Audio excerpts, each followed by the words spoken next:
Yo, did you see Russell Westbrook in media Yeah. day? Like, he kind of like alluded to like, oh, the Nuggets are actually playing me in my position. It's almost like he's shitting on the previous places he was at, like throwing a little shade, I should say. To be honest, it was unique. They just didn't put me in a position to make it unique.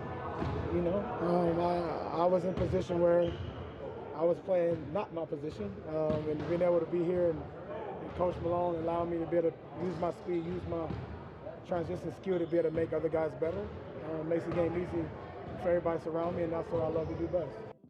I'm not gonna lie, Russell Westbrook really has he's really grown into his like role, like, you know what I mean, like the role that teams want him to play, being that hustle guy. Yeah. I never thought he would do that. I thought he would just still jack up shots. You thought you'd go down like Carmelo? Yeah, like why the hell I got it? Like, I'm a former MVP. I'm a former Yeah. triple double man. Yeah. But yeah, Westbrook is really this is interesting, man, because he doesn't fit in with what the fuck they do. Bro, he hasn't fit in. I don't think he fits in Denver. I don't think he fits in LA. But I thought the Clippers, they made the most out of him. Like, I don't know what this grievance with that was. The grievance was probably the way Paul George and Kawhi got treated. Because remember, Westbrook is a guy who he goes hard all the time. He's at practice. He works out hard. He takes the game serious. That's one thing. Like, he loves the game. That's one thing everyone can respect about Westbrook. You know, he's gonna go ham. Like, if he's not injured, he's playing. Like, these other guys, they're a little bit more pampered. Yeah. So I wouldn't be shocked if he was kind of disappointed about the way they treated the game. Because I remember Westbrook had mentioned that about James Harden when he was in Houston. Like, the way James Harden approached the game, being late for like these game film sessions. Westbrook wasn't happy about that, about James Harden just showing up whenever he wanted. Yeah. So yeah, these are gonna be interesting times for the Nuggets, man. Interesting time for a lot of these teams right now, because that Western Conference, man, that should change fast. First it was Jokic coming out of nowhere, taking over, and then now it's you seeing a lot of young guns, and then eventually we all know Wemby's gonna come out of nowhere and he's gonna be up there. Yeah. But do I think the Nuggets are just an interesting situation? Because right now we're looking at, I think I put in one of the notes too. Let me scroll up. Christian Brown and this other guy they're trying to promote up in the starting lineup. He came off the bench too. Man, I can't find this note. Who? Let me see. Christian Brown and Julian Strother, right? They're both fighting for a starting position. So the Nuggets itself, it's going to be a team that has to figure out throughout the season on who's going to start, who's going to do this, who's going to do that. Let me see. The Nuggets, damn, they're already like at 177. Yeah. They kind of saved a little money this offseason. The only thing is that Aaron Gordon, his contract is going to be up. He has a player option. You're right, Christian Braun. Yeah, they lost too many bench guys. And Julian Strother. Yeah, and one of the rookies got injured during summer league, I believe. So my thing with the Nuggets is like they have a lot of questionable roles in general, which will come into question on will they be good, will they be bad, like how exactly will have they lost their steps since losing KCP? There's a lot of questions with that too. Yeah, if you look at their offseason, they signed about, let me see, 2, 4. Damn, they signed 7 rookies. My God. Yeah. They signed, and then 2 undrafted players. Wow.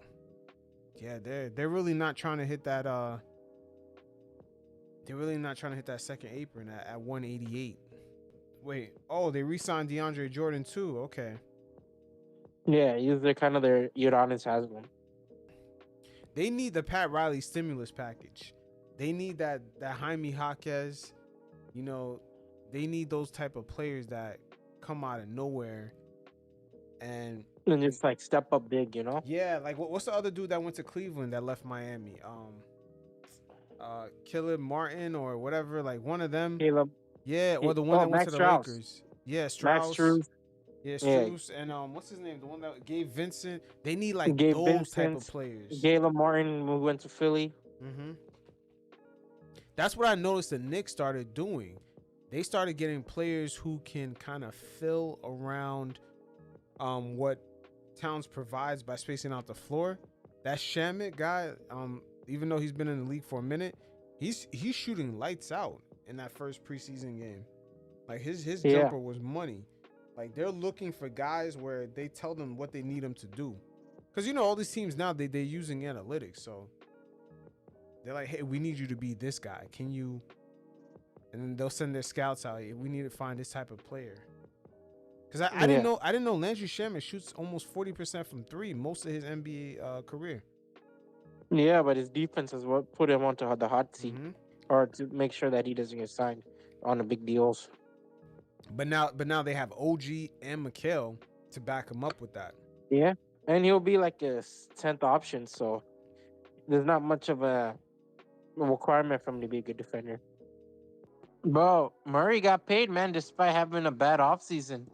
That surprised me. I thought the Nuggets would be much more conservative in giving him an extension, maybe hoping he'd make an All-Star team or something.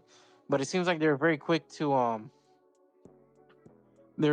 extend him this fast. You know what I mean? It seems like they're committed to the Jokic Murray duo.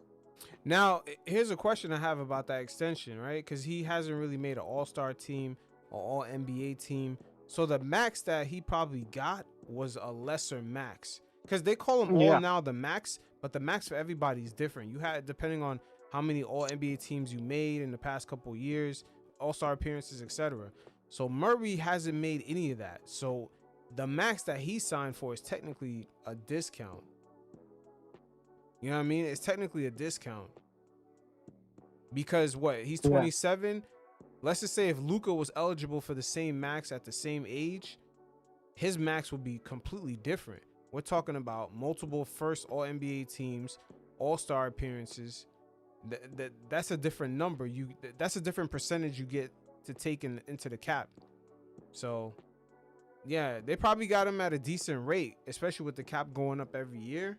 That's gonna make a difference. But Murray, it's shocking that this guy doesn't have more accolades for but he hasn't been all that healthy throughout his career too, bro. yeah, not that many accolades to really show. No, Not so many I All think Star he had that one appearances. run. That one run in 2023 has really carried him right now. You know what I mean? Yeah, and then the bubble run too. The bubble run, of course. The bubble run. I mean, this guy doesn't really have that many individual like seasons where you're like, okay, he killed it. West itself is so stacked. It's very hard for me to like who can I really put him over? Like I think De'Aaron Fox is a better player. Kyrie, Luca, Harden still to this day is a better player. But there's just the talent pool. Steph Curry, the talent pool is too crowded, man. Yeah, and then also I'm looking at him right here. You know, Murray has never made the All Star team. No. That shit is crazy. That's got to be And his I don't even know if second. he'll ever make it in his career, Yeah, though. it's got to be his almost second max type deal, and no All Star appearances. Very interesting. No All Yeah. NBA appearances. Just a rookie All Second team. That's it. Yeah. And you see, this is the conundrum for guys like Randall and Rudy Gobert, guys who are eligible to get more money that are productive. They did it, they have individual awards, all NBA teams, and everyone's saying, hey, you're not worth the money. But then you look at Jamal Murray, he doesn't have none of those accolades. And these guys have multiple All-Star appearances, multiple All-NBA, multiple Defensive Players of the Year. And you're supposed to tell these guys, no, you don't qualify for the money he has, or at least somewhere around it.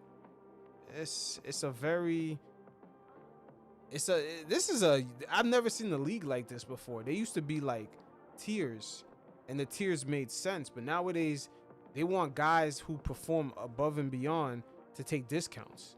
100%, bro. Every team, like with the cap space, right? A lot of teams are trying to find ways to make sure that a deal they can, like, make sure a player that they can get for cheap, right? Let's say right now Jamal makes an All-Star team. That money they paid him, regardless, bro. It's like it's worth it, right? At the end of the day, because you got him for dirt cheap, or you got him for a bargain price. Mm-hmm. Yeah. And I also wonder, is Jamal's people confident in that? Like he'll remain healthy? Like that's one thing I wonder myself. Because Yeah. what made him that quick to sign an extension? Yeah. I mean, I've heard that they're saying that the Westbrook signing has a lot to do with motivating Jamal Murray, Hmm. keeping him a little bit more fiery, because the Nuggets right now, they don't have like a Draymond Green type guy on the team. A guy that's No, gonna be barking around, talking shit. They don't really have that. So I don't know. This is the second max deal this guy is signing for, and he does not even have an All-Star or All NBA appearance. but he has an awesome reputation for whatever reason. Yeah, it's just, and then for Julius Randle to walk into negotiations and they're telling him to take a pay cut, or anybody else, I don't want to say Laurie Marketing, but who's another player? For example, you could say this is interesting. Oh, Aaron Gordon too. Aaron Gordon, he's up for an extension. They're gonna have to pay him.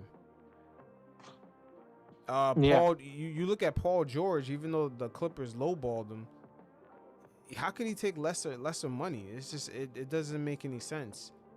Like there's got to be a tier. There's got to be. It's almost like nowadays with the league, there's too many different max contracts, but they keep saying it like it's all the same. Oh, he signed for a max contract. No, he signed for his version of a max contract. for his tier max contract. Yeah, it's Jokic tier max contract is different from a Jamal Murray tier max contract. correct, but that's not the way it gets reported. That's not the way they get.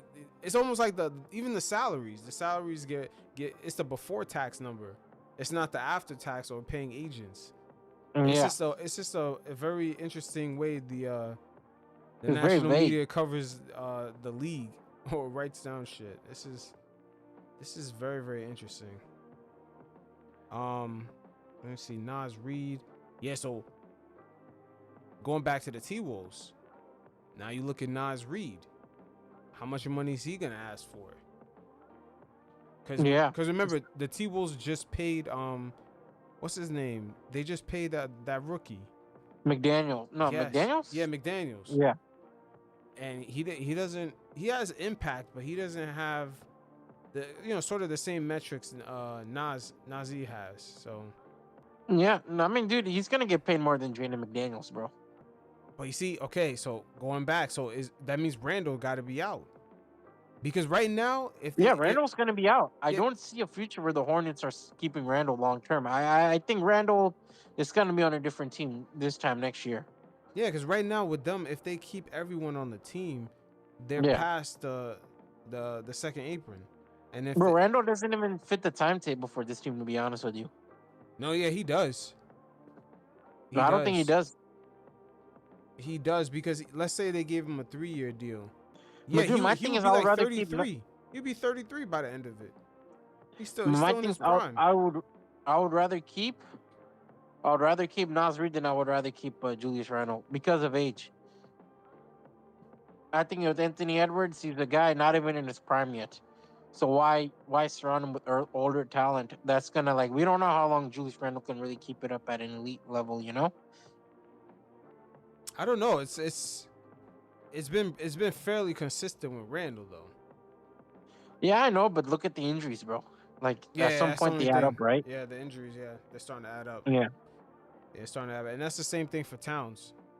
With Towns, like, the injuries for the Knicks is starting to add up. Before he left the T-Wolves. Or Towns, did he have? I don't think he has a track record of history that I can remember of. In the past few years, yeah, he's missed some stretches. Oh yeah, he did miss a significant amount of time last season. Yeah, he's missing some stretches.